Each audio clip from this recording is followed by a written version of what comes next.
रानी जब दिग्विजय के घर आ जाती है तो यहाँ पिंकी फिर से उसे फंसाने के लिए, चोरी का आरोप लगवाने के लिए अपने ही गहनों को रानी के कपड़े में छिपा देती है। यहाँ तक उसके सूटकेस को भी जानबूझकर के सबके सामने लेकर के जाती है ताकि रानी पूरी तरीके से सबके सामने बदनाम हो जाए। ये पैसों की बहुत लालची है, इसलिए इसने चोरी किया है और इसके कारण तमाशा और ज्यादा ही बढ़ जाती है, जो काफी ज्यादा मजेदार है। तो यार बात कर एपिसोड की स्टार्टिंग की, तो एपिसोड की स्टार्टिंग शादी वाले घर से होती है। अब देखो फाइनली शादी तो हो चुकी थी, जो पार्टी कर रहे थे उस पार्टी को भी रोकने की पूरी कोशिश करती है पिंकी, क्योंकि पिंकी को जो लगता है कि भाई मुझे कैसे भी करके दिग्विजय के आसपास रहना है, क्योंकि अगर मैं वहां नहीं रहूंगी तो हो सकता है कि बाद में जो ये जा करके रानी डोरी डालती है ये ऐसा हो सकता है। खैर देखो काफी सारे तो लोग जा चुके होते हैं ऑलरेडी, लेकिन फिर से ये जब जाती है तो देखो वो जो बॉयज होते हैं यानी दिग्विजय, उसके भाई, चाचा, जो भी है, जीजा जी, ये लोग उसे रूम से बाहर करने की पूरी कोशिश करते हैं। लेकिन बाद में ये बता देती है कि मैं दिग्विजय पे नजर रखने के लिए यहाँ पे आई हूँ, क्योंकि मुझे माँ ने बोला है। अब यहाँ पे जब इसे पता चल जाता है तो बहुत गुस्सा होता है कि क्या आपको क्या लगता है कि मैं प्यार मोहब्बत करूंगा? प्यार मोहब्बत मेरे लिए कोई मायने नहीं रखता। और ये सारी बातें जब वो बोल रहा होता है, अब देखो नशे में होता है, तो जब बोल रहा होता है तब तक ये सारी बातें रानी सुन लेती है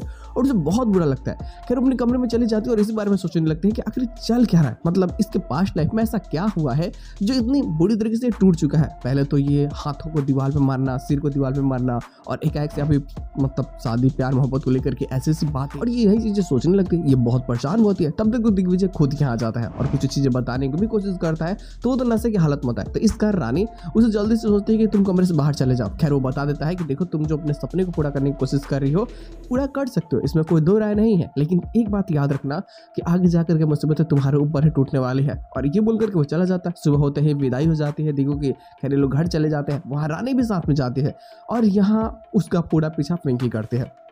वहां जाने के बाद में ग्रिप्रेस हो जाती है और फाइनली यहाँ जो नियम कानून होती है उस घर की, तो पिंकी सब दिगू को बता देती है।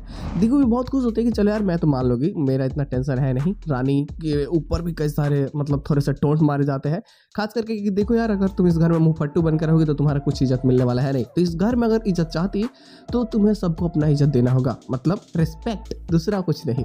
अब यहाँ पे जब ये सारी चीजें हो जाती है तो अब रानी को लगता है कि यार ये लोग सुधरने वाले हैं नहीं, और पिंकी को लगता है कि मुझे रानी को थोड़ा सा मजा चखाना होगा। क्योंकि जब ये लोग फिर से मिलते हैं लोग ना, तो रानी बता देते हैं कि मुझे पता है कि आप हमेशा टोंट मुझे मार रही है, तो अगर मैं आपका सच्चाई उसी टाइम बता देती घर वालों को ना, तो आज ये नौबत ही नहीं आती, आज आप कुछ बोलने लायक होती ही नहीं।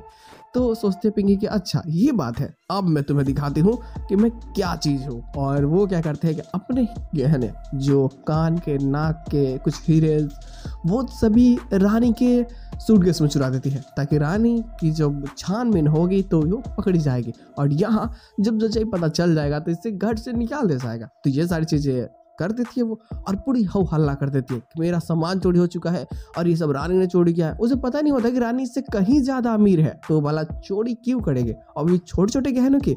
तो आखिरकार इसकी भी सच्चाई बाद में सामने आ ही जाएगी कि पिंकी ने खुद जानबूझ करके सब चीजें की है, सिर्फ रानी को बदनाम करने के लिए। तो यहाँ पे जब सच्चाई सामने आ जाएगी तो बाद में पता ही कि दिग्विजय भी गुस्सा होने वाला है, क्योंकि कहीं ना कहीं मानो तो प्यार है दिल में, ठीक है, वो धीरे धीरे बढ़ रहा है और आगे जाकर के ये थोड़ा और ज़्यादा बढ़ सकता है, जो बहुत ही बेहतरीन हो जाएगा और काफ़ी मज़ेदार भी। हालांकि इन्हीं प्लॉट्स के साथ में एपिसोड की एंडिंग कर जाती है। ये चोरी वाला फिर जो इल्ज़ाम लगता है, इसको फिर से रानी को खुद को निर्दोष साबित करना होगा और जब ये साबित कर देगी तो यहाँ स्टोरी पूरी तरह से डाइवर्ट हो जाएगी। जो काफ़ी सारे लोगों का मानना होगा कि नहीं रानी ऐसी है, वो सभी लोग एकाएक से मतलब यहाँ फ्लैट होने वाला है कि नहीं रानी ऐसी नहीं कर सकती, वो लड़की सच में बहुत अच्छी है। और यहाँ गायत्री का जो उसे सपोर्ट मिलता है ना, माधुरी का जो सपोर्ट मिलता है, इससे तो उसका दिल और गदगद हो जाता है। वो कैसे यहाँ खुद को हारने देगी।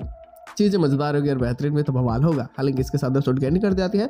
तो बस यार आज के एपिसोड बस इतना ही, हम लोग मिलते हैं बहुत जल्द किसी नए वीडियो के साथ में, तब तक के लिए बाय।